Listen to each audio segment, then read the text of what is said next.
Climate change is real, but so is the power of hope and action. From saving energy to planting trees, every choice we make matters. Just like the heroes in the Protectors of the Wood adventure series, young people everywhere are rising to defend our planet.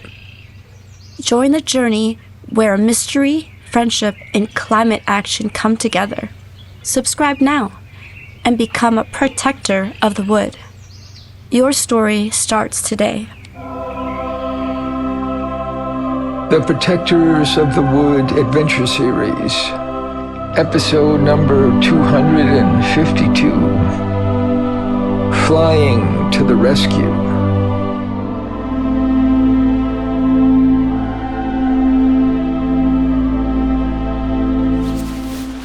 Wendy put on her soft, dark jacket, knapsack, and black gloves. She tossed a similar jacket and gloves to Abby, who had worn them before. These jackets were dim and reflected no light. Like shadows, they slipped out the door. The sun had set, and the twilight cast shadows across the forest.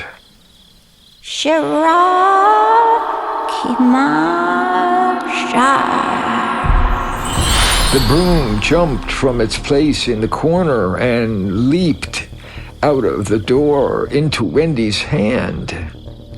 My, Hilda's enthusiastic today. The old girl feels like traveling. Wendy shut the door and bade Abby stand behind her.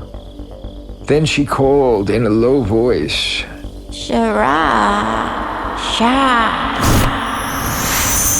Hilda floated next to them at knee-high, and they both stepped over her as if they were mounting a horse. Wendy's right hand burst upward while her left hand gripped the broom. She leaned far forward and gripped Hilda with her knees. Abby did the same thing, and they rose off the ground as Hilda wavered back and forth to balance her riders. They soared into the air, traveling over the forest just above the treetops. For a few seconds, Abby had a wide view of the rolling twilight landscape, and then felt seasick as Hilda descended into valleys and creases in the rolling hills of the forest.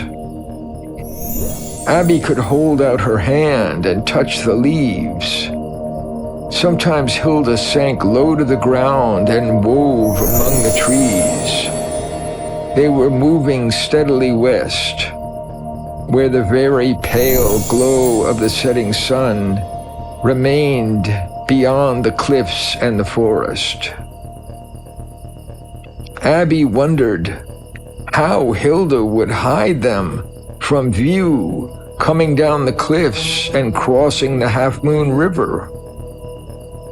They dropped into a crease that led diagonally across the cliffs, a place with enough soil to hold scrub pine trees. The broom wove back and forth. Abby saw the river for a few seconds, and then hovered behind huge boulders on the rocky riverbank. Suddenly, Hilda raced over the river like a blur, gone in the wink of an eye. Then they were weaving among the trees and settled to earth in territory Abby knew well, near the great oak tree and Glenda's house. It was now pitch dark under the canopy of the forest. Hilda sank to the ground, and they stood and stretched their stiff legs.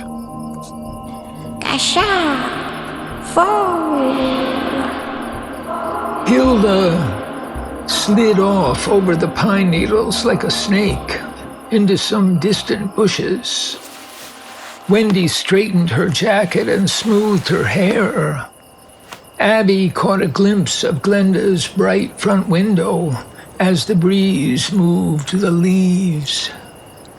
She pulled her ponytail tight. Her knees were sore, and she felt unsteady on her feet. Still feeling the side-to-side motion Hilda used to balance her riders. The sound of the crickets rose and fell around them. They walked through the trees, around the dead end of Oak Knoll Lane, and along the edge of the deserted street. A few cars on Main Street made a distant humming sound. At the front door, they stood and knocked. In a few seconds, Glenda opened the door with a jerk. She stared at them wildly. Her eyes were bloodshot. Her light blonde hair was uncombed and stuck up strangely on one side of her head.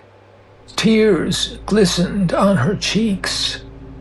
She sobbed and wiped her face. Oh, thank God you're home. I'm at my wit's end. Come in. She waved them hurriedly into the living room.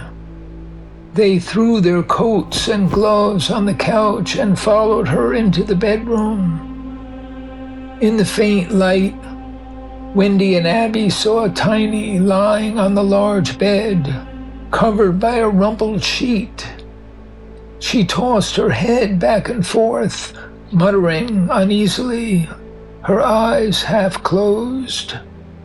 Wendy set her knapsack on an open space at the end of the bed. She sat near Tiny, studied her face, and then placed her hand on the girl's forehead. With her fingertips, she pressed in various places on her neck. Hello, dear. Let me see your eyes for a second. Wendy pressed her thumbs lightly near Tiny's eyebrows and opened her eyes wide. Let's have some light, shall we? She turned on the light at the corner table, and Glenda flicked on the light overhead. Tiny seemed dazed, staring and blinking at her visitors. Wendy stepped back, muttering to herself, Well, I guess we'll go for the best. Wendy removed a leather bag from her knapsack, drew out the dark metal cylinder, and set it on the bed table. If you need anything. Wendy turned to Glenda and smiled. Yes, we'll need a small pot of hot water and a teacup of warm water. Glenda nodded and left the room. She returned in a few minutes with a small folding table that she set up near Wendy. On it, Glenda placed an open pot of steaming water and a teacup full of water on a saucer. Wendy tested the water in the pot with her finger. We'll wait. Don't be tense. Everything will be fine. Wendy smiled again. Her wrinkled face and dark eyes seemed to glow. Her hair was pulled back, and her copper skin shone on her forehead. They remained quietly together for about 5 minutes, and then Wendy tested the water again. Abby could tell by Wendy's expression that she was moving right to the main event. Abby was thinking, Tiny must have worried her. Or maybe Wendy's just eager to get on with it. Wendy took the metal canister and unscrewed the top. The cylinder was about 3 inches wide and 4 inches tall. Abby could see a kind of bowl-shaped interior filled with a clear, red stone, like a transparent jewel. The stone appeared to be somewhat rounded and twinkled with red sparkles. It held the eye as if hypnotized. Wendy carefully lowered the cylinder partway into the pot of water. She held it there for a few minutes so that the bottom inch or two was submerged. Gradually, the stone melted and became a clear pool of transparent red liquid shining in the light. Wendy slowly set the cylinder on the table. She drew out a smaller leather bag from her knapsack and untied the drawstring. Inside, Abby saw the bright silver of a few small tools. Wendy selected a tiny spoon capable of carrying only a few drops of liquid. She slowly and carefully took 3 spoonfuls of the thick fluid and mixed it into the water in the teacup. Tiny had fully awakened and was staring at these preparations with as much attention as Glenda and Abby. The teacup gave off a gentle mist. Abby was thinking, That smell. Like springtime after the rain. I'm calmer, less confused, less scared. Wendy slowly put the canister and the small bag of tools back in the knapsack. Then she asked Glenda to help raise Tiny to a sitting position and coax her to drink every drop in the teacup. Glenda held the teacup, and Tiny appeared to be smelling it. She raised her hand and helped her mother slowly enable her to take a sip. Tiny took another and then another, swallowing with ease. Glenda passed the empty cup back to Wendy, who smiled with joy. Yes, yes, so beautiful. Tiny's red, flushed face took on a gentle hue. She looked about and noticed the company in the room. Wendy pressed her hand lightly and muttered a few words Abby couldn't catch. I'm hungry. Glenda was speechless and hugged Tiny and kissed the top of her head. Wendy gave a broad smile again and sang a barely audible tune, watching Tiny with a glow of pleasure. Shall I bring a bowl of soup? In just a minute. Wendy took a bag of herbs from her knapsack and placed it in Glenda's hands.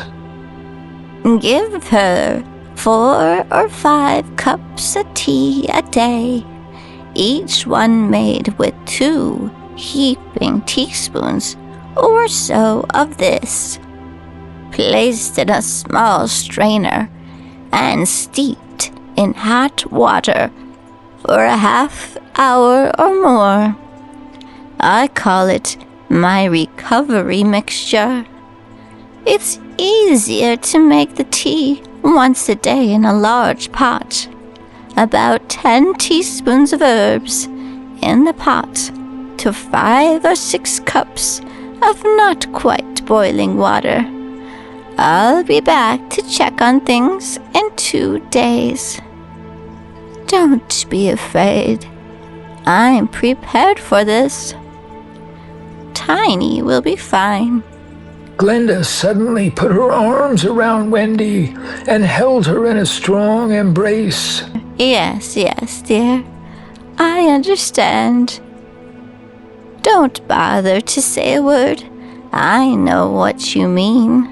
Wendy gently pulled back from Glenda and repeated, In In 2 days, I'll see you again. Your girl will be much better. You'll see.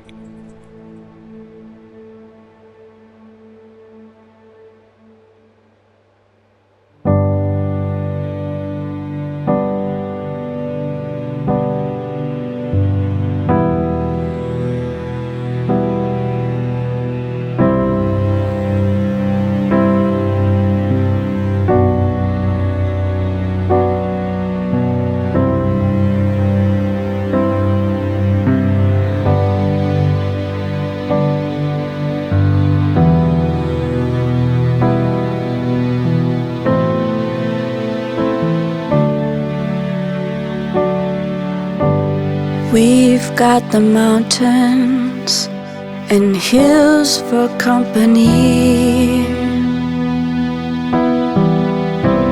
We've got the clouds and the storms and a billion stars to see. We've got the rain and streams and rivers and the sea. And with the children running round us, it's heaven all for free. It's heaven all for free, right here and right now. It happens all around us, no one knows how. It may take a million years to build the house of God. We can start right here. We can start right now. We can start right here. We can start right now.